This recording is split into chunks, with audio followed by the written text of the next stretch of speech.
Barangay Ginebra, Cedric Berfield at RJ Abarrientos trade mga bro tuloy na at Japit Aguilar malaki ang papel sa Ginebra. So hindi nga consistent ang inilaro ng Barangay Ginebra mga bro kaya bagsak ang kanilang standing sa 1-2 win-loss record.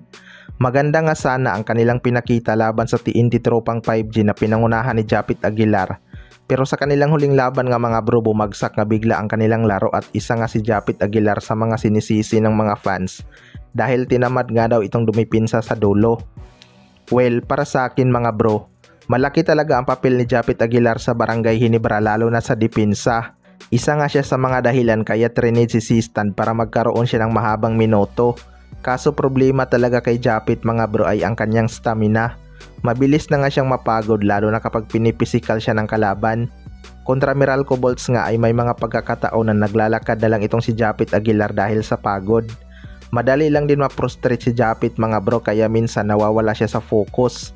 Kamuntikan pa nga silang magpang-abot ni Brandon Bates. Kapag maganda ang laro ni Japit Aguilar, gumaganda din ang laro ng kanyang kakampi mga bro.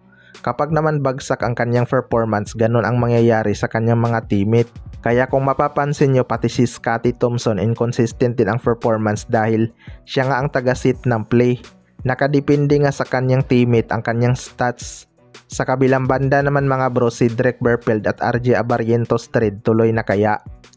Noong mga nakalipas na araw lang mga bro ay may lumabas ngang balita na ino-offer ng Blackwater Bossing si Cedric Berfield para kay RJ Abarrientos.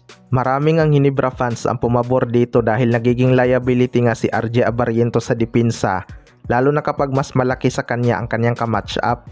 Kung talent lang ang usapan mga bro, di hamak na mas malakas tong si Cedric Berfield dahil mala import nga ang kaya nitong i-provide sa isang team. May iba naman sinasabing hintayin na lang mag-improve ang kanyang depensa dahil nandyan naman na daw si Johnny A na tutulong kay RJ Abarrientos. Pero ayon nga sa rumors mga bro ay baka matuloy na ang trade na to. Well, para sa akin mga bro, panalo talaga ang Barangay Ginebra kapag pumayag sila sa offer ng Blackwater Bossing. Pero alam naman natin kahit gaano pa kagaling ang isang player kapag napunta sa Barangay Ginebra, kailangan ngang sumunod sa sistema na pasa muna bago tira hanggang maubos ang shot clock. 'Di ba? Example na lang dyan si Stephen Holt mga bro, 50% talaga ang binagsak ng kanyang average kumpara noong nasa tira perma G pa siya dahil scorer talaga tong si Stephen Holt. Kaya kung mapunta sa Barangay Ginebra itong si Cedric Berfield, baka bihira na lang din tong maka 20 points per game kahit umi-score pa ito ng 30 plus points sa Blackwater Bossing.